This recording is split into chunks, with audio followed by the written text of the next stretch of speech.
যেই কাজটাকে তুমি মন থেকে ভালোবাসো, দেখবে সেই কাজটাও তোমাকে ভালোবাসে। আমার সাথে কিন্তু এটা বেশ অনেক বছর আগের থেকেই হয়ে আসছে। আমার সাথে আর কেকের সম্পর্কটা সম্পূর্ণ কিন্তু নির্ভেজাল, কোনো ভেজাল নেই। কারণ কেককেও আমি ভালোবাসি, কেকও আমাকে ভালোবাসে। যেভাবেই আমি কেক বানাই না কেন, কেকটা আমাকে কোনো দিনই হতাশ করেনি। এই কেকটা যেটা দেখতে পাচ্ছ, এটা খুব ট্রেন্ডি একটা কেক। কেউ বলে ডাব কেক, কেউ বলে কাপ কেক, কেউ বলে লাভা, কেউ বলে চকলেট কেক, যেটাই হোক, মোদ্দা কথা পুরো ভরপুর ক্রিমে ঠাসা চকলেট সব কিছু দিয়ে এই কেকটা আমি হঠাৎ করেই বানিয়ে ফেললাম।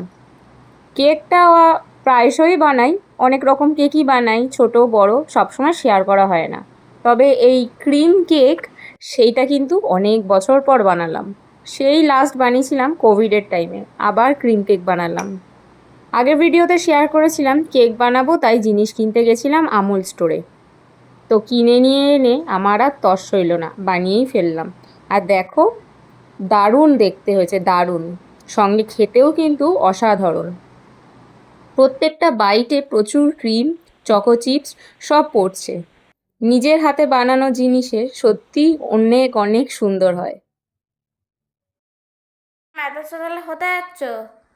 কোথায় যাচ্ছি? তুমি আর তোমার ভাই গাড়িতে থাকছো, কাকিমা আছে, আর আমি আর তোমার বাবা যাচ্ছি তোমার নতুন স্কুলের পিটিএমে। সেখানে যাব, স্যার ম্যামেদের সাথে কথা বলবো, ব্যাস তারপর বাড়ি চলে আসবো। যদিও বাইরে খুব মেঘ করেছে, দেখা যাক কিরকম কি পৌঁছাতে পারি। টাটা, দেখা হচ্ছে নেক্সট ভিডিওয়।